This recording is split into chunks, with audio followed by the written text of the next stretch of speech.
So hello everyone. दोस्तों, कैसे हैं आप सभी लोग। उम्मीद करता हूं कि आप सभी लोग बहुत ही अच्छे होंगे और आपकी स्टडी भी बहुत ही शानदार ढंग से चल रही होगी। दोस्तों, आप सभी के भारी डिमांड को देखते हुए हमने ये वीडियो आप सभी के लिए ले आया है। ठीक है दोस्तों, प्रैक्टिस सेट 1 से लेकर अभी तक 5 तक हमने अपलोड कर दी है। आप सभी ने उसे बहुत प्यार किया है और कोस्पन कलर के प्रैक्टिस सेट में यूट्यूब पर सबसे अधिक बार देखे जाने वाला वीडियो हमारा ही अभी चल रहा है। ठीक है, तो इसके लिए आप सभी का बहुत बहुत धन्यवाद। आप सभी लोगों ने इसे शेयर किया है, लाइक किया है, तब जाके ये हमें मुकाम हासिल हो पाया है। ठीक है, तो आपका फिर से बहुत बहुत धन्यवाद दोस्तों। ठीक है, आप सभी लोग हमें इसी तरह सपोर्ट करते रहिए। हम आपके लिए बहुत मेहनत करेंगे, जितना हो सके हमसे हम उतना मेहनत करेंगे, लेकिन आप लोग हमें सपोर्ट करते रहेंगे तो हम आगे इसी तरह से आपके लिए भी मेहनत करते रहेंगे। ठीक है, तो दोस्तों आज की इस वीडियो में प्रैक्टिस सेट नंबर हम 6 को सॉल्व करेंगे। दोस्तों, प्रैक्टिस सेट 6 का यदि आपको PDF प्राप्त करनी है तो PDF हमारे टेलीग्राम पर चैनल पर मिलेगा, जिसका लिंक भी हमने इस वीडियो के डिस्क्रिप्शन बॉक्स में दे रखी है। आप लोग जाइए टेलीग्राम को ज्वाइन कीजिए और ये प्रैक्टिस सेट वहीं पर आपको मिल जाएगी। तो चलिए शुरू करते हैं आज की इस इंपॉर्टेंट प्रैक्टिस सेट को। दोस्तों, पहला सवाल आपके स्क्रीन पर आ चुका है। प्रैक्टिस सेट नंबर 6 का पहला सवाल आपके स्क्रीन पर है।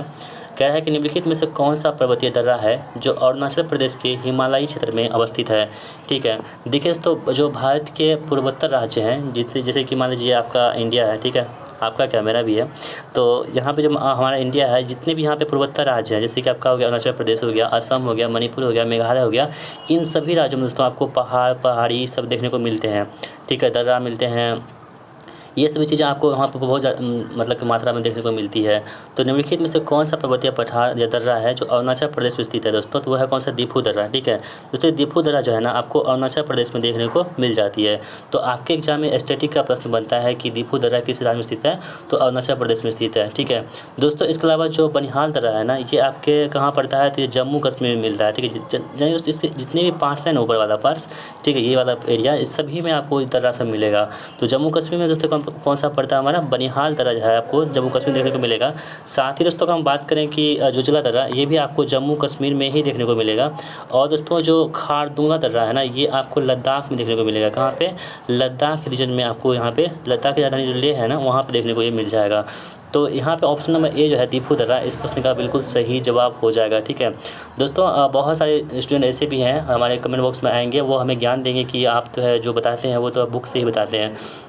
दोस्तों, ऐसा नहीं है, बुक में भी जो चीज़ें हैं जो बताने लायक है वो बुक में तो होगा ही होगा, लेकिन हम जो बताते हैं दोस्तों, जैसे कि मैथ्स को हम सॉल्व करते हैं, वो बुक के तरीके से नहीं सॉल्व करते। यदि आपको यकीन नहीं हो रहा तो आप देख लीजिए कि मेरा तरीका क्या होता है और बुक्स का तरीका क्या होता है। ठीक है, और दोस्तों अभी हम बता रहे हैं आपको, जितने भी एक्स्ट्रा फैक्ट बता रहे हैं, ये सभी चीज़ें आपको बुक्स में नहीं मिलेंगी। यदि जो भी कमेंट्स करते हैं भाई लोग, वो आप जाकर देख लीजिएगा क्या ये बुक्स में दे रखी हैं, क्या नहीं मिलेगा आपको। ठीक है, तो दोस्तों थोड़ा सा जो कमेंट्स करते हैं पहले सोच विचार कर लीजिए, उसके बाद आप कमेंट करेंगे तो बहुत ही अच्छा होगा। बाकी दोस्तों, जलने वाले बहुत हैं, अब तो बहुत ऐसे हैं जो जलना स्टार्ट कर दिए हैं। ठीक है, तो कोई बात नहीं, यदि आप लोगों का सपोर्ट रहा हमारे साथ तो ऐसे लोगों से कुछ नहीं होने वाला है, हम लोग आगे बढ़ते रहेंगे। चलिए बढ़ते हैं अगले प्रश्न की ओर। निम्नलिखित में से कौन से चालुक्य शासक कीर्तिवर्मन प्रथम के पूर्ववर्ती थे। तो देखिए, चालुक्य शासक जो थे ना, कौन यहाँ पे थे, जो कीर्तिवर्मन प्रथम के पूर्ववर्ती थे, यानी जो कीर्तिवर्मन प्रथम थे ना, इससे पहले कौन से शासक आ चुके थे और वो किस शासक थे, वो चालुक्य शासक थे। तो देखिए दोस्तों, इसका जो सही जवाब होगा वो पुलकेशिन प्रथम हो जाएगा। ठीक है दोस्तों, अगर हम बात करें पुलकेशिन प्रथम की, तो पुलकेशिन प्रथम जो थे ना, ये जो बादामी के चालुक्य थे। ठीक है, बादामी के जो चालुक्य दोस्तों, बादामी के चालुक्य वंश के जो से वास्तविक संस्थापक पुलकेशिन प्रथम ही थे। इस बात को आपको ध्यान में रखना होगा। और दोस्तों, इन्होंने अपनी राजधानी जो बनाया था वो वातापी को अपनी राजधानी बनाया था। तो ये भी आपके एग्जाम में कई बार प्रश्न बनते हैं कि पुलकेशिन प्रथम ने अपनी राजधानी जो है ना कहाँ बनाया था, तो वातापी को अपनी राजधानी बनाया था, जिसे भी आप याद रखेंगे। और दोस्तों, इसकी जो मतलब कि एक उपाधि भी थी, उसका नाम क्या था, बल्लभेश्वर जो है ना, इसकी उपाधि थी, क्या थी, बल्लभेश्वर। तो कई बार आपके एग्जाम में है ना, ये मतलब कि उपाधि से भी और इसकी राजधानी से भी, प्रत्येक वंश की राजधानी से, शासक से भी एग्जाम में प्रश्न बन जाते हैं। तो इन सभी चीज़ों को आपको ध्यान में रखना होगा। तो ऑप्शन नंबर 4 यहाँ पे इस प्रश्न का बिल्कुल सही जवाब हमारा हो जाएगा। चलिए दोस्तों, हम बढ़ते हैं अगले सवाल की ओर। महाबलीपुरम नाम स्मारक समूह जो कि यूनेस्को का विश्व विरासत स्थल है या निम्नलिखित में से किस राज्य में स्थित है। देखिए दोस्तों, जो महाबलीपुरम जो है ना, मतलब कि स्मारक समूह है, ये कहाँ पे स्थित है? यूनेस्को के विश्व विरासत स्थल में। आपको हम पिछले वीडियो में बताए थे, जो भी साइट्स यानी कि जो यूनेस्को के हेरिटेज साइट में शामिल हो जाती है वो आपके एग्जाम का पार्ट्स बनते हैं। तो यहाँ पर आप देख पा रहे होंगे जो महाबलीपुरम है दोस्तों, ये आपके कहाँ है? ये यूनेस्को के विश्व विरासत स्थल में शामिल है ना। इसका मतलब ये क्वेश्चन बन चुका है, ठीक है। इसका मतलब ये क्वेश्चन बन चुका है। हम आपको क्या बताएं, जो भी जो यूनेस्को के वर्ल्ड हेरिटेज में शामिल होगा उससे प्रश्न जरूर बनेगा। यहाँ पर दोस्तों महाबलीपुरम की बात करें दोस्तों, ये कहाँ पे? तमिलनाडु राज्य में हमें देखने को मिल जाती है। कौन सी? महाबलीपुरम, ठीक है। इसे आप याद रखेंगे। ऑप्शन नंबर ए यहाँ पे इस प्रश्न का बिल्कुल सही जवाब हो जाएगा, ठीक है। दोस्तों बढ़ते हैं अगले सवाल की ओर हम लोग। लेटराइट मृदा में निम्नलिखित में से किसकी अधिकता होती है? ठीक है, देखिए लेटराइट मृदा मिट्टी बहुत सारे प्रकार की होती है। जो यहाँ पर हम बात करते हैं किसकी? लेटराइट मिट्टी की। तो लेटराइट मिट्टी में निम्नलिखित में से किसकी अधिकता होती है दोस्तों? तो ये जो अधिकता होती है ये लोह यानी कि जो आयरन ऑक्साइड होती है ना, इसकी अधिकता होती है किसमें? लेटराइट मिट्टी में हमें देखने को मिल जाती है। इसे आप याद रखेंगे, बहुत ही ज़्यादा इंपॉर्टेंट आपके लिए हो जाता है। दोस्तों इसमें क्या होता है कि लेटराइट मिट्टी में बॉक्साइट या फेरिक ऑक्साइड से क्या होती है? भरपूर मात्रा में से पाई जाती है। तो ऑप्शन नंबर ए यहाँ पे सही जवाब हो जाएगा। कोई विशिष्ट जैव रासायनिक अभिक्रिया प्रेरित करने के लिए उत्प्रेरक के रूप में कार्य करने वाले किसी सजीव द्वारा उत्पादित पदार्थ को क्या कहते हैं दोस्तों? तो इससे पदार्थ को हम लोग क्या बोलते हैं? एंजाइम कहते हैं। क्या बोलते हैं? एंजाइम के नाम से इसे हम लोग जानते हैं। दोस्तों एंजाइम का काम क्या होता है कि एंजाइम सक्रियण ऊर्जा बाधाओं को कम करके और सब्सट्रेट अणुओं को उत्पादों में परिवर्तित करके रासायनिक अभिक्रियाओं को उत्प्रेरित करते हैं। यही एंजाइम का प्रमुख काम होता है। ऑप्शन नंबर बी यहाँ पे इस प्रश्न का बिल्कुल सही जवाब हो जाएगा। बाजार में उपलब्ध अन्य श्रेणियों की अपेक्षा तुलनात्मक रूप से अधिक उदार नियमों और शर्तों वाला ऋण निम्नलिखित में से क्या कहलाता है? तो दोस्तों वो ऋण जो है ना, वो कहलाता है कौन सा? सुलभ ऋण कहलाता है। यानी कि अधिक जो उदार नियमों और शर्तों वाला जो ऋण होता है ना, वो क्या होता है? सुलभ ऋण। यानी कि जो ऐसा ऋण जो है जो मतलब कि आपको आसानी से मिल जाए उसे हम लोग क्या बोलेंगे? सुलभ ऋण कहेंगे। इसलिए ऑप्शन नंबर ए यहाँ पे इस प्रश्न का बिल्कुल राइट आंसर हमारा हो जाएगा। अगला सवाल दोस्तों आपके स्क्रीन पर है कि राज मन्नार समिति को निम्नलिखित में से किस राज्य द्वारा स्थापित किया गया था? दोस्तों ये जो प्रश्न है ना, राज मन्नार कमेटी, ये बहुत ही ज़्यादा इंपॉर्टेंट है, ठीक है। कई बार आपके एग्जाम जितने भी एग्जाम हुए हैं कॉम्पिटिटिव एग्जाम, उसमें ये प्रश्न बने हैं कि राज मन्नार समिति जो है ना, ये मतलब कि किससे संबंधित है, ठीक है, और किस राज्य से संबंधित है, ये भी प्रश्न पूछे गए हैं। तो दोस्तों आपको बता दें, जो राज मन्नार समिति है ना, इसकी जो स्थापना हुई थी वो 27 मई 1971 को हुई थी। कब?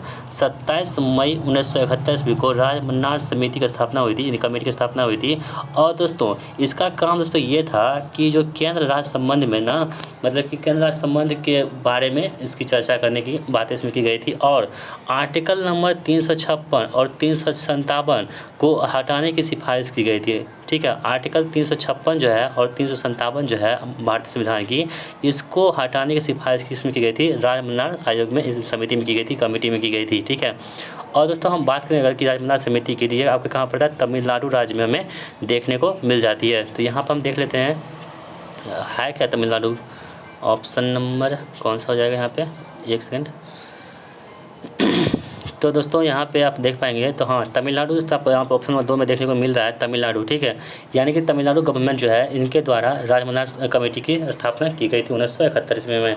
चलिए दोस्तों हम बढ़ते हैं अगले सवाल की ओर। निम्नलिखित में से कौन सी पुस्तक भारतीय लेखिका दीपा अनापरा द्वारा लिखी गई है? ठीक है दोस्तों, ये जो पुस्तक है क्या नाम इसका, मतलब कि लेखक कौन है? दीपा अनापरा, ठीक है। इसके द्वारा कौन सी पुस्तक लिखी गई आपको बताना दोस्तों, ये है जिन petrol on the purple line. ये जो पुस्तक है ये दीपा अनापरा द्वारा लिखी गई है। ऑप्शन नंबर 3 यहाँ पे इस प्रश्न का बिल्कुल सही जवाब हमारा हो जाएगा, ठीक है। चलिए बढ़ते हैं अगले सवाल की ओर। भारत के संविधान का निम्नलिखित में से कौन सा अनुच्छेद पाकिस्तान के कुछ प्रवासियों को की नागरिकता के अधिकारों से संबंधित है? ठीक है दोस्तों, आप जब अनुच्छेद पढ़ेंगे 1 2 3 4 5 6 7 करके, तो अनुच्छेद नंबर 7 में जो है ना दोस्तों, इसमें आपको है कि इससे क्या प्रावधान है। तो इसमें जो है दोस्तों प्रावधान यह है कि पाकिस्तान के प्रवासियों की नागरिकता के बारे में इसकी चर्चा की गई है अनुच्छेद 7 में। और इसमें यह कहा गया है कि यदि भारत का कोई नागरिक है, ठीक है, जैसे कि विभाजन हुआ था ना, पार्टीशन हुआ था भारत और ये पाकिस्तान का, तो जब भारत का कोई भी नागरिक ऐसा हो जो 1 मार्च 1947 के बाद पाकिस्तान चला गया हो, ठीक है, जब बंटवारा हुआ था कब हुआ था? मतलब कि बंटवारा जब हुआ था दोस्तों, तो बंटवारा होने से पहले जो है ना 1 मार्च 1947 से के बाद जो है कोई पाकिस्तान चला गया है, लेकिन भारत में पुनर्वास के लिए परमिट के आधार पर भारत लौट आया है, तो वह व्यक्ति भारत के नागरिक बनने का हकदार होगा। ठीक है, यही चर्चा इसमें की गई है। अनुच्छेद नंबर 7 में इसकी चर्चा की गई है। अनुच्छेद 7 यहाँ पे सही जवाब हमारा हो जाएगा। प्रथम विश्व युद्ध आरंभ होने के समय भारत का गवर्नर जनरल निम्नलिखित में से कौन सा था? ठीक है, देखिए प्रथम विश्व युद्ध की शुरुआत कब हुई थी? तो 1914 से लेकर के 1918 तक में जो है ना प्रथम विश्व हुआ था। ठीक है, और जो है दूसरा कब हुआ था? ये हुआ फर्स्ट वर्ल्ड वार। दूसरा का हम बात करें तो वो 1939 से लेकर के 1945 के बीच में जो है ये सेकेंड वर्ल्ड वार हुआ था। ठीक है, और दोस्तों जो भारत के जो प्रथम विश्व युद्ध हुआ था इसमें ब्रिटेन का साथ दिया था, किसने? इंडिया वालों ने दिया था। ठीक है, भारतीयों ने दिया था, और सेकेंड विश्व युद्ध में से मना कर दिया था भाग लेने से। इसे भी आप याद रखेंगे। अब कह रहा है कि प्रथम विश्व युद्ध के समय जो था ना वो भारत का गवर्नर जनरल कौन था? तो दोस्तों वो कौन था? लॉर्ड हार्डिंग द्वितीय था। ठीक है, और दोस्तों इसका कार्यकाल जो है आपको बता दें 1910 से लेकर के 1916 के बीच में ना ये आपको मतलब कि भारत के गवर्नर जनरल थे। तो आप देख पा रहे होंगे कि 1914 इसी बीच में आ रहा है, इसलिए ऑप्शन नंबर ए यहाँ पे इस प्रश्न का बिल्कुल सही जवाब हमारा हो जाएगा। चलिए दोस्तों बढ़ते हैं हम अगले सवाल की ओर। संघ लोक सेवा आयोग यानी कि यूपीएससी के अध्यक्ष और सदस्यों का कार्यकाल कितना होता है? ठीक है, देखिए अगर हम बात करें यहाँ पे यूपीएससी की, किसकी? यूपीएससी की, जो सिविल सर्विसेज की तैयारी करते हैं दोस्तों, उसकी बात हो रही है यहाँ पे। तो संघ लोक सेवा आयोग के अध्यक्ष और सदस्यों का कार्यकाल कितना होता है? तो देखिए सबसे हम बात करें कि यूपीएससी की स्थापना कब हुई थी दोस्तों, तो 1 अक्टूबर 1926 ईस्वी को इसकी स्थापना होती है। किसकी? यूपीएससी की। ठीक है, और यूपीएससी की स्थापना जो होती है दोस्तों, इसके जो चेयरमैन होते हैं, जो अध्यक्ष होते हैं, उसकी नियुक्ति कौन करते हैं? तो भारत के राष्ट्रपति करते हैं। ठीक है, भारत के राष्ट्रपति जो है मान लीजिए वर्तमान में द्रौपदी मुर्मू जी हैं, उनकी नियुक्ति करते हैं। ठीक है, तो दोस्तों ये आपको बता दें जो भारत सरकार अधिनियम 1935 आया था, इसके द्वारा संघीय लोक सेवा आयोग के रूप में इसको पुनर्गठित किया गया था, जिसे आप याद रखेंगे। यहाँ प्रश्न कह रहा है कि संघ लोक सेवा आयोग के अध्यक्ष और सदस्यों का कार्यकाल कितना वर्ष होता है दोस्तों? तो 6 वर्ष या 65 वर्ष की आयु तक, यानी कि 6 वर्ष पूरा कर ले या 65 वर्ष उम्र हो जाए, जो भी पहले हो जाए, उस तक जो है ना ये यूपीएससी के अध्यक्ष अपने पद पर बने रहते हैं। तो ऑप्शन बी यहाँ पे इस प्रश्न का बिल्कुल सही जवाब हमारा हो जाएगा। ठीक है दोस्तों, हम बढ़ते हैं अगले सवाल की ओर। मैक्सिको की खाड़ी और लेब्राडोर सागर निम्नलिखित में से किसके भाग हैं? तो मैक्सिको की खाड़ी और लेब्राडोर सागर जो है ना ये किसके भाग हो जाएंगे यहाँ पे? तो दोस्तों ये अटलांटिक महासागर के भाग हो जाएंगे। किसके? अटलांटिक महासागर के भाग हो जाएंगे। कौन सा? मैक्सिको की खाड़ी और लेब्राडोर की ये सभी हो जाएंगे। ठीक है, तो ऑप्शन नंबर 4 यहाँ पे इस प्रश्न का बिल्कुल सही जवाब हमारा हो जाएगा। निम्नलिखित में से किस समिति ने इलेक्ट्रॉनिक फंड्स ट्रांसफ़र EFT प्रणाली स्थापित किए जाने की अनुशंसा की थी? तो वो कौन सी कमेटी थी दोस्तों? ये रंगराजन समिति नहीं थी। ठीक है, देखिए अब हम देख लेते हैं दूसरा ऑप्शन क्या है यहाँ पे। दूसरा है कि सेरा समिति 1995 और है सर्राफ समिति 1994 और उर्जित पटेल समिति। तो दोस्तों इसका सही जवाब क्या होगा? सेरा समिति 1995 में इसको मतलब गठित किया गया था।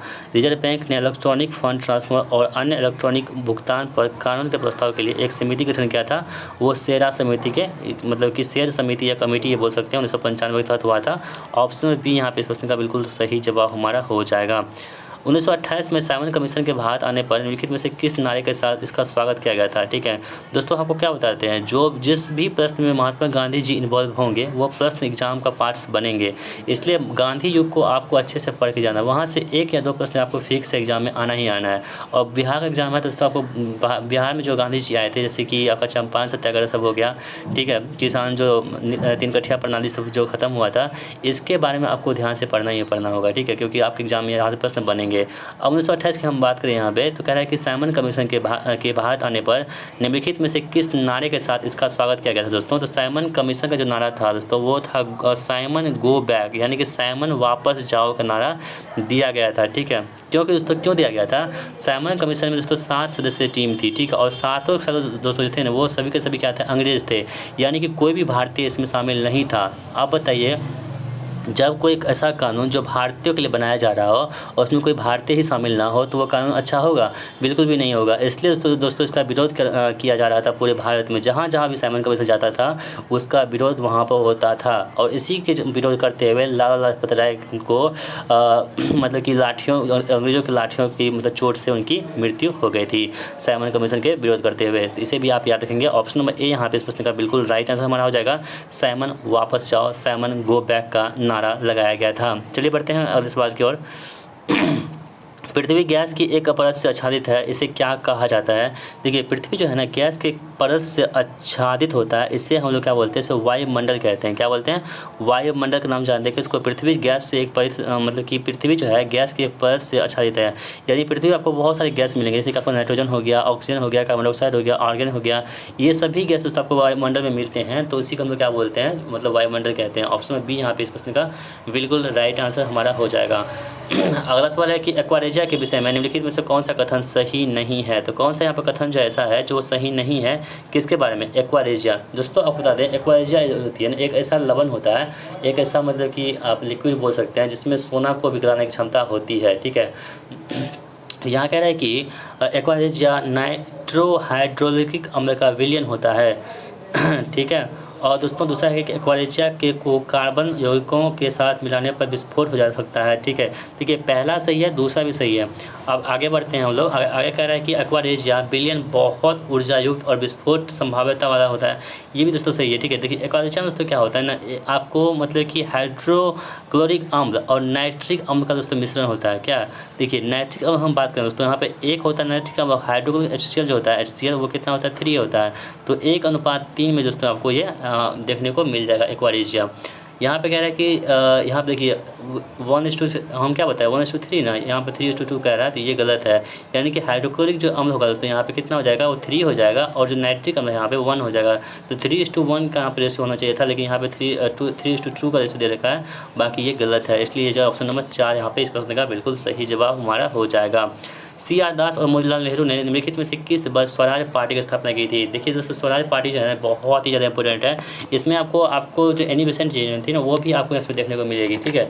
तो स्वराज पार्टी जो है आपको मोतीलाल नेहरू और CR दास चित्तरंजन दास द्वारा ये स्थापना की गई थी। कब? तो 1 जनवरी 1923 को। कब किया गया था? तो 1 जनवरी 1923 को CR दास और मोतीलाल नेहरू द्वारा जो है ना इस स्वराज पार्टी की स्थापना की गई थी। इसे भी आप याद रखेंगे, आपके लिए बहुत ही ज़्यादा इंपॉर्टेंट ये हो जाता है। ठीक है दोस्तों, हम बढ़ते हैं अगले सवाल की ओर हम लोग। अगला सवाल आपके स्क्रीन पर है, निम्नलिखित में से कौन सी नदी माही नदी की एक सहायक नदी नहीं है? ठीक है दोस्तों, नदियों से प्रश्न आपका बहुत बार पूछे जा रहे हैं।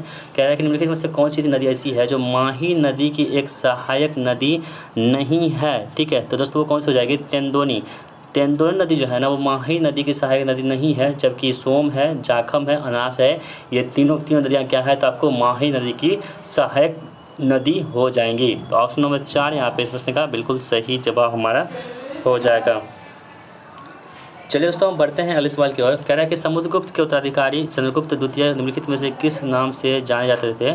तो वो किसके नाम जानते थे? आप देख लीजिए, विक्रमादित्य है, भारत के नेपोलियन, प्रभाकर और सेंटोकोटस। तो किस नाम से जानते थे हम लोग? विक्रमादित्य के नाम से जानते थे। ऑप्शन नंबर ए यहाँ पे इस प्रश्न का बिल्कुल सही जवाब हो जाएगा। समुद्रगुप्त के उत्तराधिकारी जो थे चंद्रगुप्त द्वितीय निम्नलिखित में से किस नाम से जानते थे? यानी कि इसका मतलब यह हुआ ना कि चंद्रगुप्त द्वितीय का जो है ना उपनाम क्या था? तो विक्रमादित्य नाम था। इसे भी आप याद रखेंगे, ये आपके एग्जाम में ये सवाल बन चुके हैं और आपके एग्जाम में भी आने की बहुत बड़ी संभावना देखी जा रही है। देखिए भारत के नेपोलियन की हम बात करें दोस्तों तो उसे समुद्रगुप्त कहते हैं। किससे बोलते हैं? समुद्रगुप्त को भारत का नेपोलियन भी कहते हैं। इस पॉइंट को भी आप याद रख सकते हैं क्योंकि ये भी आपके एग्जाम में पूछे जा चुके हैं। ठीक है, तो इन सभी बातों को आपको ध्यान में रखते हुए चलना है। चलिए बढ़ते हैं हम अगले सवाल की ओर। अरावली पर्वत श्रृंखला निम्नलिखित में से किस राज्य में अवस्थित नहीं है? ठीक है दोस्तों, देखिए अरावली जो है ना मेन रूप से आपको राजस्थान में देखने को मिलेगा और इसके जो आसपास हैं, राजस्थान के आसपास जितने भी चीज़ें हैं मतलब कि राज्य हैं उसमें भी आपको देखने को मिलेगा। देखिए कि राजस्थान आपको गुजरात में देखने को मिलेगा, हरियाणा में देखने को मिलेगा, राजस्थान में तो प्रॉपर है ये है, लेकिन पंजाब में दोस्तों आपको देखने को नहीं मिलेगा। कौन सा? अरावली श्रृंखला। तो ऑप्शन नंबर ए यहाँ पे सही जवाब होगा क्योंकि यही पूछा जा रहा है आपसे कि अरावली पर्वत श्रृंखला जो है ना वो कहाँ पे देखने को नहीं मिलेगा? तो पंजाब में देखने को नहीं मिलेगा, जबकि गुजरात में, हरियाणा में, राजस्थान में देखने को मिलेगा। ठीक है, तो ऑप्शन नंबर ए यहाँ पे इस प्रश्न का बिल्कुल सही जवाब हमारा हो जाएगा। तो चलिए दोस्तों अब हम बात कर लेते हैं कि इसकी मैथ्स को हम सॉल्व कर लेते हैं। ठीक है, तो चलिए देख लेते हैं पहला सवाल क्या है। देखने में तो बहुत बड़ा लग रहा है, बाकी इसको सॉल्व करने की कोशिश करते हैं कि क्या है ये। चलिए चलिए दोस्तों, पहले वीडियो को पॉज कीजिए, आप खुद से ट्राई कीजिए, देखिए आपसे बन पाता है कि नहीं। उसके बाद आप हमारे आंसर को देखिएगा कि क्या जो हम बताएं आपको समझ में आ रहा है या नहीं। पहला सवाल दोस्तों कह रहा है कि पी, क्यू तथा आर एक कार्य को क्रमशः 30, 15 दिन में और 20 दिन में पूरा कर सकते हैं। पी पहले दिन कार्य करता है, क्यू दूसरे दिन कार्य करता है और आर तीसरे दिन कार्य करता है तथा इसी प्रकार आगे भी कार्य करता है। कितने दिनों में कार्य पूरा हो जाएगा? ठीक है, तो देखिए सबसे पहले आपको क्या करना होगा ना कि पूरे टोटल कार्य कितने हैं वो आपको निकालना होगा। तो थोड़ा सा हम लिखने की कोशिश करते हैं। तो पेन मेरा काम नहीं कर रहा है, हम दूसरा पेन ऑर्डर किए हैं, देखिए कब तक पहुंचता है, फिर कोशिश करते हैं हम। देखिए पी जो है दोस्तों, पी की हम बात करें तो पी कितने दिन में काम करता है? पी आपको 30 दिन में काम करता है, ठीक है। और दूसरा हमारे पास देखिए नहीं चल रहा है, दूसरा आपके पास तो क्यू है। क्यू की हम बात करें अगर, तो क्यू जो है ना आपके पास 15 दिन में चलता है। क्यू जो है ना यहाँ पे हम हाथ से लिखने की कोशिश करते हैं 15 दिन में।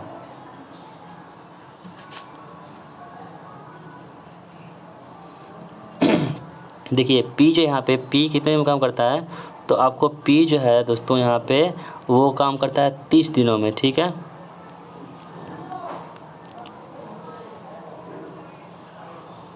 ठीक है, और क्यू दोस्तों कितने में काम करता है, तो आपको 15 दिन में काम करता है, ठीक है।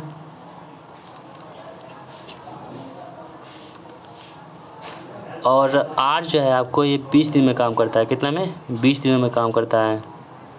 दोस्तों पेन नहीं चल पा रहा है, लगता है वीडियो को यहीं समाप्त करना पड़ेगा। हम जो है ना आपको मैथ्स के वीडियो को अलग बना देंगे, ठीक है। तो देखिए नहीं हो पा रहा है। पी 30 दिन में काम करता है, क्यू जो है 15 दिन में काम करता है और आर जो है ना वो आपको 20 दिन में काम करता है। टोटल दोस्तों आप काम निकालेंगे तो कितना हो जाएगा आपके पास? 60 काम हो जाएगा, ठीक है। चलिए तो ये कितना हो गया? 30 दूनी 60, इसका एफिशिएंसी कितना हो गया? 2 हो गया। और इसकी एफिशिएंसी कितनी होगी? 15 चौके 60, 4 हो जाएगा। और इसकी एफिशिएंसी कितनी हो जाएगा दोस्तों? तो 20 या 3 हो जाएगा, ठीक है। देखें अब क्या कह रहा है कि पी क्यू आर के पास जो है ना एफिशिएंसी निकल चुकी है। अब प्रत्येक दिन एक एक काम करता है, यानी कि पहले दिन पी करेगा, उसके बाद क्यू करेगा, उसके बाद आर करेगा। तो देखिए 3 दिन में कितना काम हो जाएगा? 3 दिन में दोस्तों आपके पास जो है ना काम जो हो जाएगा वो कितना हो जाएगा? 3 दिन में जो काम होगा आपके पास 4, 3, 7, 9 काम हो जाएगा। हमारे पास कितना काम कराना है? 60 काम कराना है। तो हम इसमें क्या गुना करेंगे? हम 60 पे पहुंच जाएंगे या उसके आसपास पहुंच जाएंगे। तो उससे कम होना चाहिए, 60 से ऊपर नहीं होना चाहिए। तो दोस्तों अगर हम 9 7 7 से गुना करते हैं, मतलब 63 हो जाएगा और 60 से ऊपर हो जाएगा, उस वो नहीं करेंगे। हम क्या करते हैं? 6 से गुना करते हैं, 9 6 54, यानी कि 54 काम अभी तक हो चुका है। इधर भी हम 6 से गुना कर देंगे, यानी कि 18 दिन, 6 का कितना होगा? 18 दिन। 18 दिन में दोस्तों क्या हुआ? 54 काम आपका हो चुका है, ठीक है। अब देखिए अब हम क्या कर सकते हैं यहाँ पे, हमको काम कितना कराना है? 60 काम कराना है, लेकिन 54 काम हो चुका है। अब जो काम करेगा वो कौन आकर करेगा? वो पी आकर के करेगा। तो पी इसमें एक दिन काम करेगा तो कितना काम हो गया? 19 दिन हो गया ना। तो 19 दिन जब काम हो चुका है तो पी कितना काम किया एक दिन में? 2 काम। तो 54 तो कितना हो गया? 56 काम हो चुका है यहाँ पे, ठीक है। 56 काम यहाँ पे हो चुका है। अब देखिए 60 पूरा क्या? नहीं। अब कौन करेगा? तो क्यू करेगा। फिर एक दिन जोड़ेंगे इसमें और 20 दिन हो चुका है, यहाँ पे 20 दिन हो चुका है। और 20 दिन जो हो गया है तो अब जो है क्यू जो आया है वो कितना दिन काम कर रहा है? 4 काम कर रहा है। तो इसमें 4 जोड़ देंगे, यानी कि 56 4 कितना हुआ? 60, यानी कि 60 काम हो चुका है। कितना दिन लगा? 20 दिन लगा। वही प्रश्न आपसे पूछा जाएगा कितना समय इसमें लगा है, तो 20 दिन यहाँ पे इस प्रश्न का बिल्कुल सही जवाब हमारा हो जाएगा, ठीक है। दोस्तों बढ़ते हैं अगले सवाल की ओर हम लोग। चलिए एक काम दोस्तों ये करते हैं हम लोग कि इसमें आपको जो है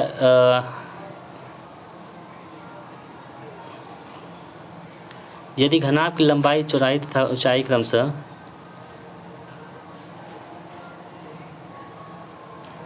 10%, 20% और 15% बढ़ जाती है तो उसके आयतन पर कितना प्रभाव पड़ेगा? देखिए 10% बढ़ा रहा है ना, तो 110 कर देंगे यहाँ पे।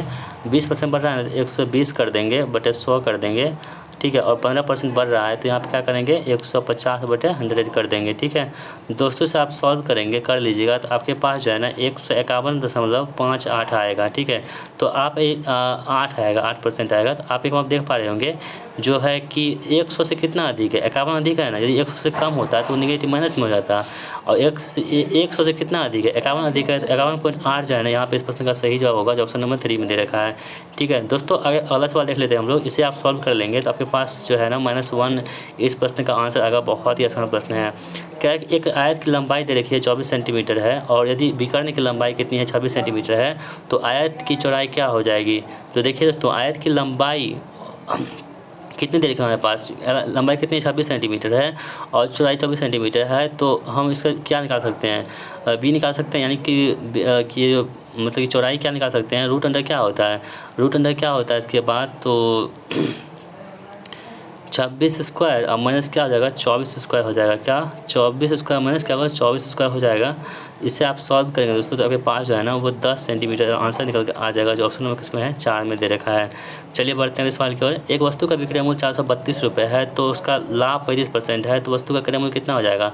तो कुछ नहीं करना दोस्तों, जैसे कि आपके पास वस्तु का विक्रय मूल्य दे रखा है ना, लाभ परसेंट दे रखा है, उसको उल्टा गुना कर दीजिए। 432 गुना कितना हो जाएगा 100 बटा कितना हो जाएगा 135 हो जाएगा। ठीक है, जितना परसेंट लाभ कर देंगे तो जिसे आप कट कीजिएगा ना तो आपके पास जो है ना 320 निकल के आ जाएगा, यानी कि 320 इस प्रश्न का राइट आंसर हमारा हो जाएगा। तो कितना आसानी से आप इसे सॉल्व कर पा रहे होंगे, आप यहाँ पे देख पा ही रहे होंगे। तो ऑप्शन नंबर जो है यहाँ पे कौन सा इस प्रश्न का राइट आंसर होगा हमारा, तो 320 इस प्रश्न का बिल्कुल सही जवाब हो जाएगा। चलिए बढ़ते हैं अगले सवाल की ओर। एक ट्रेन एक निश्चित दूरी को 45 सेकंड की गति से 15 मिनट में तय करती है, तो उसी दूरी को 60 मीटर पर सेकंड की गति से तय करने में कितना समय लगेगा। तो यहाँ से हम दोस्तों डिस्टेंस हम पहले निकाल लेते हैं। दूरी बराबर क्या होता है 4 गुना समय होता है। 4 हमारे पास कितना दे रखा है 45 दे रखा है, और समय कितना हमारे पास है 15 मिनट में है, और ये मीटर पर सेकंड में है। तो हम क्या करेंगे 15 को हम सेकंड में चेंज कर लेंगे, तो गुना 60 कर देंगे।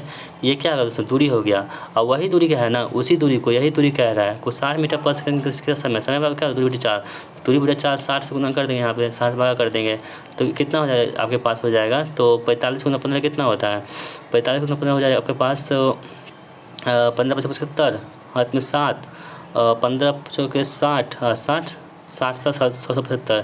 ठीक है दोस्तों, ये क्या हुआ आपके पास जो है ना किस में पूछा है मिनट में पूछा है ना, ये आपका सेकंड निकल चुका है। मिनट में करने के लिए हम क्या करेंगे 30 से भाग कर देंगे, तो आपके पास जो है ना 11.25 जो है इस प्रश्न का राइट आंसर होगा, जो ऑप्शन नंबर किसमें दे रखा है 4 में दे रखा है। ठीक है, चलिए बढ़ते हैं अगले सवाल की ओर। एक वर्ग का विकर्ण 10 सेंटीमीटर है, पहले वाले वर्ग के दुगुना क्षेत्रफल वाले वर्ग के विकर्ण की लंबाई क्या होगी। तो बहुत आसान प्रश्न है दोस्तों। तो वर्ग का विकर्ण कितना दे रखा है हमारे पास 10 सेंटीमीटर दे रखा है ना। अब देखिए वर्ग का क्षेत्रफल क्या होता है जब विकर्ण दे रखा होता है, तो होता है विकर्ण का स्क्वायर बटे 2। क्या होता है विकर्ण का स्क्वायर बटे 2। तो यहाँ पे विकर्ण कितना है 10 का स्क्वायर बटे 2 करेंगे कितना हो जाएगा, तो 10 का स्क्वायर कितना होता है 100 का बटे 2 करेंगे तो कितना 50 हो जाएगा। ठीक है, तो 50 यहाँ पे आपके पास क्या है पहले वर्ग का क्षेत्रफल दे रखा है। अब कह रहा है कि पहले वर्ग क्षेत्रफल का दोगुना करने पर, तो गुना 2 कर देंगे तो यानी कि 100 सेंटीमीटर हो चुका है। अब कह रहा है कि विकर्ण की लंबाई क्या होगी, तो अब फिर वही बात है कि विकर्ण लंबाई क्या होती है रूट अंडर क्या होती है भुजा होती है, तो रूट अंडर 100 कर देंगे तो कितना हो जाएगा 10 सेंटीमीटर हो जाएगा, जो ऑप्शन नंबर किसमें दे रखा ऑप्शन नंबर सॉरी A√2 होता है ना विकर्ण, यानी कि भुजा √2, तो 10 निकला भुजा, तो 10√2 यहाँ पे इसका आंसर होगा, जो ऑप्शन नंबर किसमें दे रखा है ऑप्शन नंबर ए में दे रखा है। चलिए अगला सवाल देख लेते हैं हम लोग। 6400 की राशि पर 10% वार्षिक ब्याज की दर से 2 वर्ष के लिए चक्रवृद्धि ब्याज और साधारण ब्याज का अंतर क्या होगा। दोस्तों देखिए जब भी आपको 2 वर्ष का समय दे रखा होगा और CI और SI का अंतर दे रखा होगा, तो बस आपको एक ही फॉर्मूला लगाना है इसमें PR² बटे 100²। क्या PR² बटे 100² आप इसे लगा देंगे तो आपका आंसर तुरंत आ जाएगा। ठीक है, इसमें आपको वैल्यू को पुट कर दीजिए। हमारे पास प्रिंसिपल कितना है 6400 रुपये है ना, 6400 यहाँ पर हम लिखेंगे, और उसके बाद R² कितना हमारे पास है, तो 10 का स्क्वायर कितना होता है 100 है, और हमारे पास से जो है 100² कर देंगे 100 गुना 100 कर देंगे। ठीक है, आप देखिए काट लीजिए 100 से 100 कट गया यहाँ से, और 200 से 200 कट गया, कितना बचा 64 रुपये बचा। तो 64 इस प्रश्न का सही जवाब होगा। कितना आसान प्रश्न था, बहुत ही आसान प्रश्न था।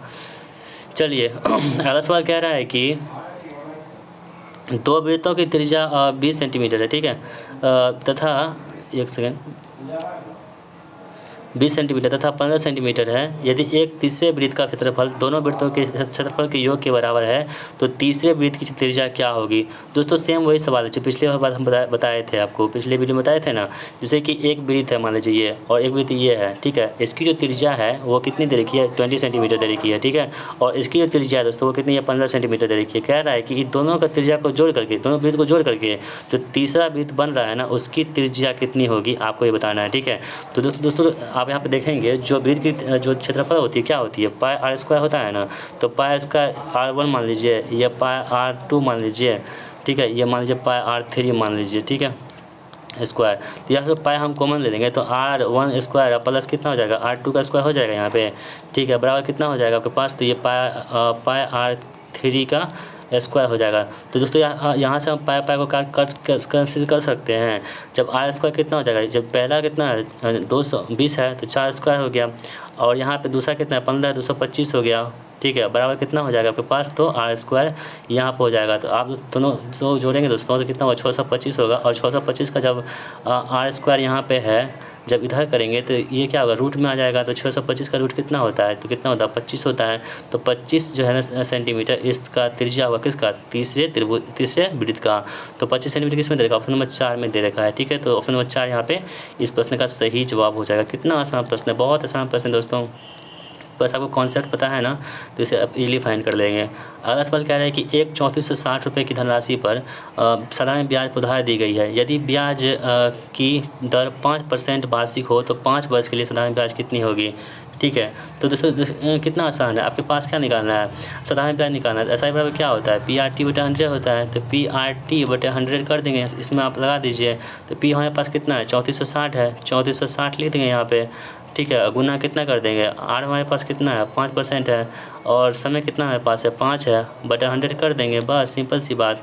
ये शून्य कट गया, 5 5 10 हो गया, ये कितना हो गया 17 2 3 6 173 पंचे कितना होता है, तो 3 5 15 हाथ में 1 17 17 5 50 1 86 865 रुपये। Option B is the right answer. कितना आसान प्रश्न है दोस्तों। अब कह रहा है क्या इसमें कि ये 6 लाख रुपए दे रखा है, ठीक है। इसमें पूछा क्या है, सीधा उस पर चलिए ना। पूछा है आपको कि T5 T6 T3 की कारों की कुल बिक्री का योग कितना होगा। T5 T6 T3 T5 T6 T3 T5 T6 और T3, तो कितना देखिए 17 13 कितना होगा 17 3 20 10 30 30 8 38%, यानी कि आप 60,000 का 38% निकाल दीजिए, जो आंसर होगा वही जो आएगा वही आंसर होगा आपका। तो 60,000 का 38% आप निकालेंगे दोस्तों, तो 6 लाख का 38% कितना हो जाएगा आपके पास, तो 38% से 2 शून्य कट गया यहाँ से, और 8 6 48 हाथ में 4 और 6 18 4 22 228 कहाँ पर दिख रहा है, ऑप्शन नंबर 2 में दिख रहा है। तो बस ऐसे ही सॉल्व करना है। T5 और T1 के कारों के बीच बिक्री की संख्या में अंतर, तो यहाँ देख लीजिए T5 और T1 कितना है, तो T5 और T1 दोस्तों यहाँ पे कितना दे रखा है, तो T5 और T1 आप देख लेते हैं हम लोग।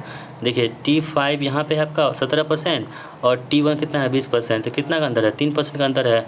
तो बस आप जो है ना मतलब कि 6 लाख का 3% निकाल दीजिए, वही आपका आंसर होगा। तो 6 लाख का 3 36 18 ऐसे ही हो रहा है, तो आप कर भी लीजिए। 6 लाख का 3%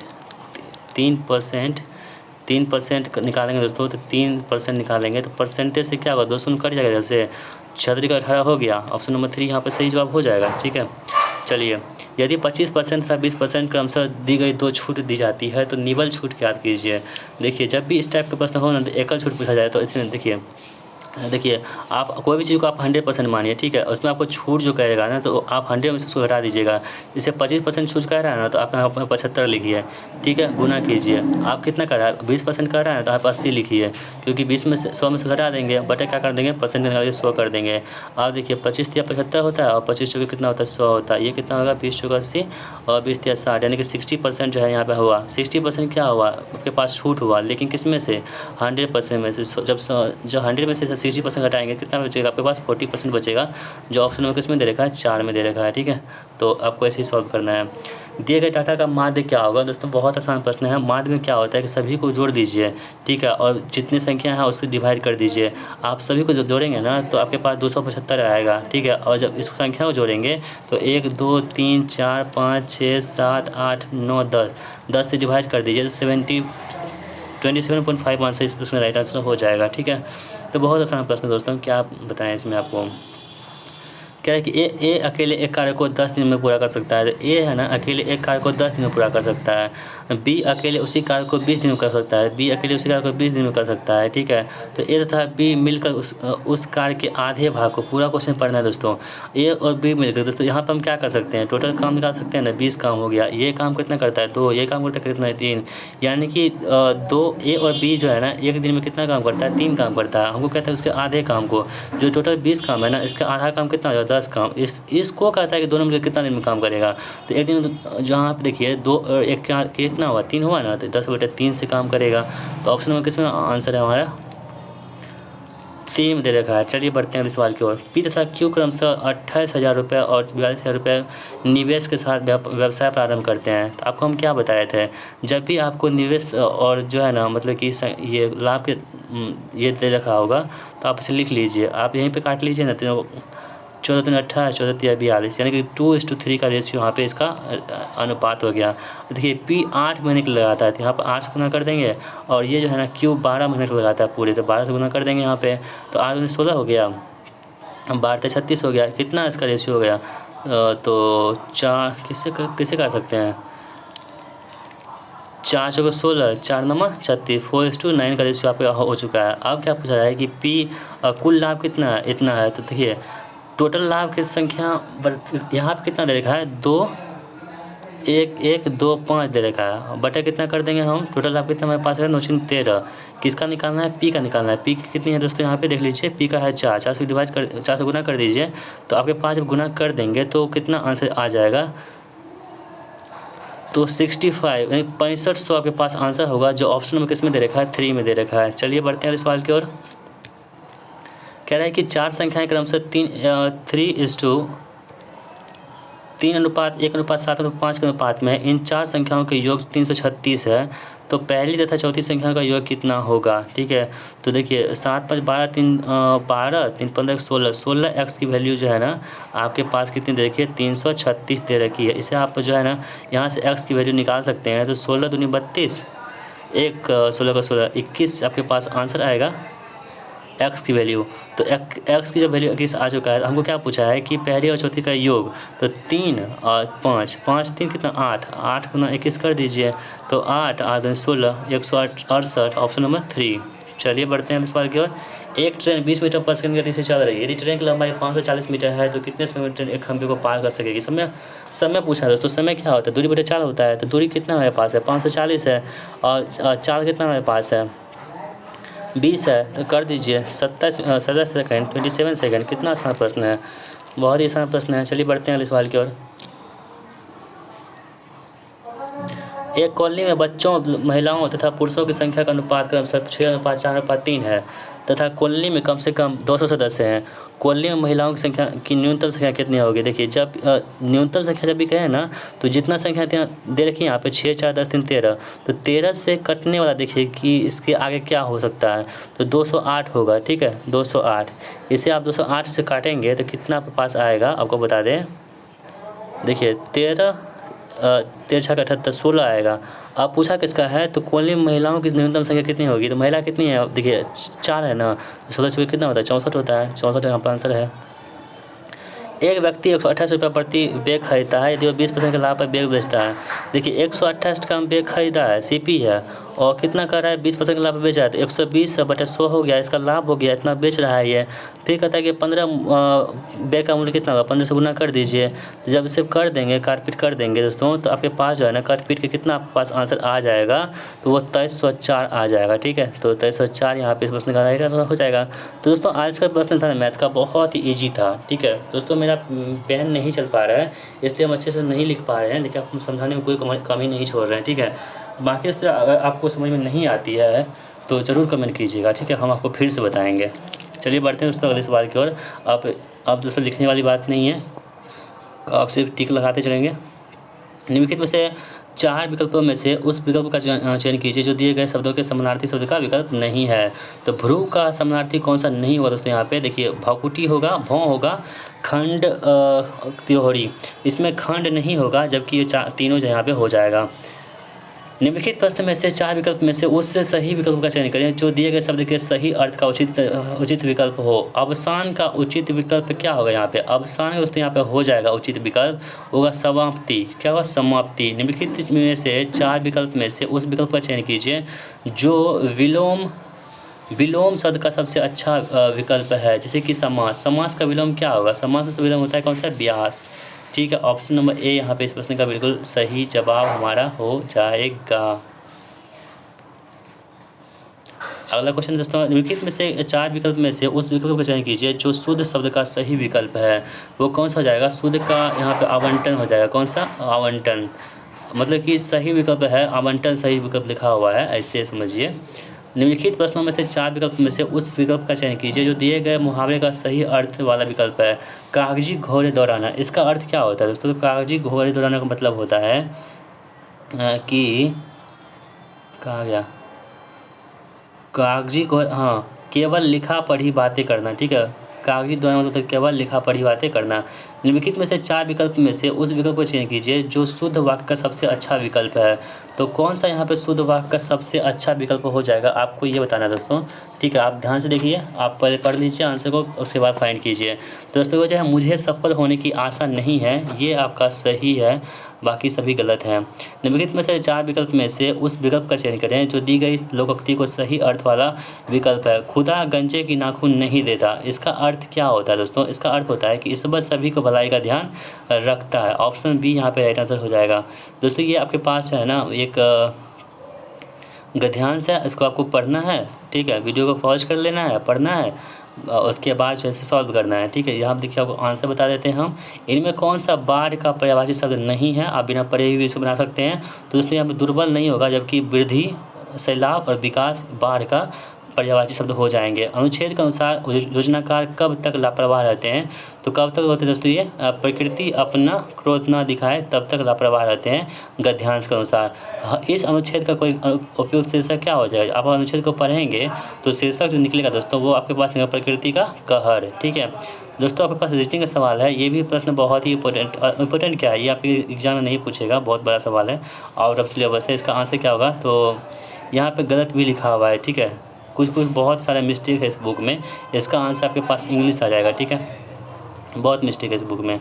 उस विकल्प का चयन कीजिए जो तीसरे शब्द से वो इसी प्रकार संबंधित है जिस प्रकार दूसरा शब्द पहले संबंधित है। अध्याय है, किताब है, तो जीवा क्या हो जाएगी? अध्याय किताब, जीवा कैसे होगी? वृद्धि से संबंधित हो जाएगी।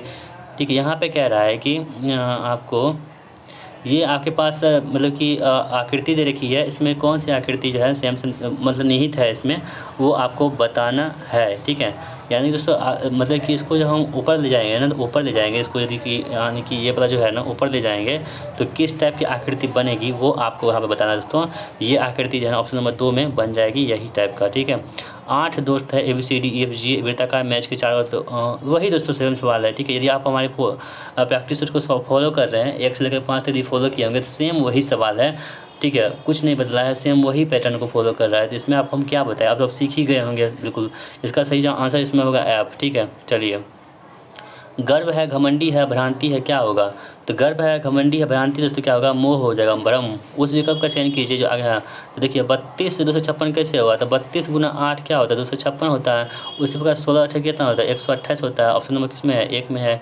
चलिए नेक्स्ट क्वेश्चन है, निम्नलिखित में से असंगत को चुनाव कीजिए। ओटावा है, थिम्पू है, बीजिंग है, चिली है, क्या आंसर होगा? देखिए चिली यहाँ पे तो एक देश है, जबकि ओटावा, थिम्पू और बीजिंग ये देश की राजधानी है। ठीक है, ओटावा किसकी है दोस्तों? कनाडा की है। ये थिम्पू कहाँ की है? भूटान की राजधानी थिम्पू है। और बीजिंग कहाँ का है? चाइना की है। जबकि चिली दोस्तों क्या है? चिली एक देश है और इसकी राजधानी कहाँ पे? सेंटियागो है। इसे भी आप याद रखेंगे। एक कुट भाषा में जो बाइसाइकिल है इसको 59 के रूप में लिखा जाता है, उसी कुट भाषा में विंडो को किसे लिखेंगे? तो दोस्तों आप ध्यान से देखेंगे अगर इस सवाल को, तो इसमें देखिए क्या हो रहा है ना, जितने यहाँ पे देखे हैं ना नंबर, जैसे कि बी का 2 हो गया, आई का 9 हो गया, सी का 3 हो गया, वाई का 25 हो गया, सी का 3 हो गया, एल 12 हो गया, ई 5 हो गया, सभी का आप जोड़ेंगे 59 आएगा। उसी प्रकार डब्ल्यू कितना होता है? 23 होता है, आई 9 होता है, एन 14 होता है, डी 4 होता है, ओ 15 होता है, एन डब्ल्यू 23 होता है। यदि आप सभी को जोड़ेंगे तो जोड़ने के बाद जो आपके पास आंसर आएगा वो कितना आपके पास आ जाएगा? वो 88 आ जाएगा। कितना? 88 आ जाएगा। ठीक है, दोस्तों सेम सेम सेम सेम मतलब कुछ भी चेंज नहीं किया है, बस उसी पैटर्न को फॉलो करते हुए इस प्रैक्टिस को बनाया गया है। विकल्प में से उस आकृति का चयन कीजिए जो दी गई श्रृंखला में अगले स्थान पर आएगी। तो यहाँ पे कौन सी आकृति यहाँ पे आने वाली है, आप पहले इसको देख लीजिए, उसके बाद आपको हम ऑप्शन भी यहाँ पे दिखा ही देते हैं। चलिए ऑप्शन यदि आप देख लेंगे ना, तो ऑप्शन देखने के बाद आपके पास आंसर निकल कर आ जाएगा, वो ऑप्शन नंबर ए हो जाएगा। ठीक है, यहाँ पे कह रहा है कि 8, 19, 41 और 74, आगे क्या आने वाला है? ठीक है दोस्तों, इसमें क्या हो रहा है ना कि इसमें आप 8 से जब 19 पे आएंगे कितना +11 करेंगे ना, 11 प्लस क्या होता है +11 यहाँ पे कर देंगे। ठीक है, उसके बाद यहाँ +22 करेंगे, यहाँ पे प्लस 33 करेंगे, यहाँ पे प्लस 44 कर देंगे। तो जब 7 4 कितना हुआ, 4 4 8 हो गया, 7 6 11, 118 है क्या? ऑप्शन नंबर 3 में सही जवाब है। ठीक है दोस्तों, पेन नहीं चल पा रहा है, मुझे बहुत बुरा भी लग रहा है, क्या बताएं, हम लिख नहीं पा रहे हैं, हम हाथ से ही लिख रहे हैं। थोड़ा मैनेज कीजिएगा दोस्तों, 1 2 दिन जैसे ही आ जाएगा पेन तो फिर इसमें कोई दिक्कत नहीं होगी। या फिर इससे असंगत को पहचानिए, कौन से यहाँ पर असंगत है दोस्तों, देखेंगे। आई कितना होता है 9, एल कितना 12, पी कितना 16। जब तीनों जोड़ेंगे ना तो वो आपके पास 37 निकल के आ जाएगा। उसी प्रकार से एफ कितना होता है 6, जे कितना 10, यू 21। जब जोड़ेंगे तीनों को तो आपके पास 37 आ जाएगा। ठीक है, उसी प्रकार दोस्तों जो टी कितना होगा 20, 8 28, आई 9 कितना होगा 37 हो गया। लेकिन दोस्तों जे एच यू जो है ना, ये आपका कितना हुआ 10 हुआ, ये 8 हुआ, यू 21 हुआ, कितना हो गया। यदि आप देखेंगे तो ये आपके पास 39 हो जाता है। तो सभी क्या है 37 है, लेकिन ये 39 हो गया, इसलिए ये अलग है। उस संख्या को पहचाने जो अन्य से भिन्न है, तो इसमें क्या भिन्न हो जाएगा, तो देखेंगे आप 6 5 11 कितना होता है 12 हो गया। सेम वही चीज़ दोस्तों, सेम वही चीज़, 6 5 12, ये भी 12 हो गया, 7 में 12 13, ये 13 हो गया, 7 में 12, यही अंतर है। तो क्या बताएं इसमें आपको, सेम वही चीज़ है। इस बुक में ना मतलब कोई चेंजमेंट किया ही नहीं है। बोटनी दोस्तों उसको उल्टा करके लिख दिया है, फिर ओलॉजी है उसको उल्टा करके कैसे लिख देंगे। तो आप लोग इसे खुद से बना सकते हैं, इसमें हम क्या टाइम देंगे। ऑप्शन नंबर 4 यहाँ पर सही जवाब हो जाएगा। ठीक है, तो ये सब बहुत आसान है। कुछ शराब कुर्सी है, कुछ कुर्सियाँ ड्रम है, इसे हम बना देते हैं, ये तो बनाने लायक है, ये कुछ अलग प्रश्न है। चलिए, क्या कह रहा है ना कि कुछ शराब कुर्सी है, तो कुछ शराब मान लेते हैं यहाँ पे, कुछ शराब है। ठीक है, ये क्या है कुर्सी है, तो कुर्सी मान लीजिए। ठीक है, अब सभी कुर्सियाँ ड्रम और सभी कुर्सियाँ क्या है ना वो ड्रम हो गया, डी मान लेते हैं। ठीक है, तो सभी कुर्सियाँ शराबें हैं, कह रहा है कि सभी कुर्सियाँ जो है क्या वो शराबें हैं। नहीं दोस्तों, ये कुछ में आ रहा है, ये गलत हो गया। कुछ ड्रम शराबें हैं और कुछ ड्रम जो है यहाँ शराबें हैं, ये बिल्कुल सही है, यानी कि दूसरा कथन सही है और पहला कथन गलत है। तो यहाँ पर हम लोग देख लेते हैं। तो दोस्तों यहाँ पे केवल 2 सही है, इसलिए ऑप्शन नंबर 2 यहाँ पे इस प्रश्न का राइट आंसर हमारा हो जाएगा। चलिए बढ़ते हैं अगले सवाल की ओर। कह रहा है कि उस वेन डायग्राम को चुनिए। मुद्राएं हैं, युवान है और बहत है। तो दोस्तों देखिए, मुद्राएं हैं, युवान है और बहत है, ये सभी क्या है। देखिए मुद्रा, ये दोनों क्या है, युवान और बहत क्या है, मुद्रा है। ठीक है, इसके अंदर आएगा ऑप्शन नंबर 3 यहाँ पे सही जवाब हो जाएगा। ठीक है, चलिए बढ़ते हैं अगले सवाल की ओर। कह रहा है कि 7 दोस्त PQRSTU मूवी देख रहे हैं, एस पंक्ति किसी एक छोर पर बैठा है। देखिए सेम वही चीज़ है ना, इसमें कुछ चेंजमेंट है नहीं है, तो इसे हम क्या बनाएंगे दोस्तों, कुछ चेंज करना चाहिए, इसमें कुछ भी चेंज नहीं किया है। ऑप्शन नंबर ए यहाँ पे सही जवाब हो जाएगा। चलिए बढ़ते हैं अगले सवाल को। आर है, पी है, एन है, एल है, वही सेम वही चीज़ है, वही -2 करते जाएंगे, तो आपके पास ऑप्शन नंबर ए सही जवाब हो जाएगा। क्या इसमें हम बताएंगे, फिर उसको चेंज करना दोस्तों, आपको चेंज कर लेंगे तो ऑप्शन नंबर 3 यहाँ पे सही जवाब हो जाएगा। इसमें क्या बहुत आसान है, 6 3 27 हो रहा है, 6 3 कितना होता है, 6 स्क्वायर कितना 36 हुआ, और 3 स्क्वायर कितना 9 हुआ, 36 में से 9 घटा दीजिए कितना 27 बचेगा। उसी प्रकार से 9 में 81 होता है, तो 65 घटा दीजिए, इसमें से कितना आपके पास हो जाएगा, 11 में 5 गया 6 और कितना 7 में से 15 16, तो किसका स्क्वायर 16 होता है, 4 का स्क्वायर 16 होता है। ऑप्शन नंबर ए यहाँ पे राइट आंसर है। कितना आसान प्रश्न है, ऐसे आप ऐसे ही बना सकते हैं।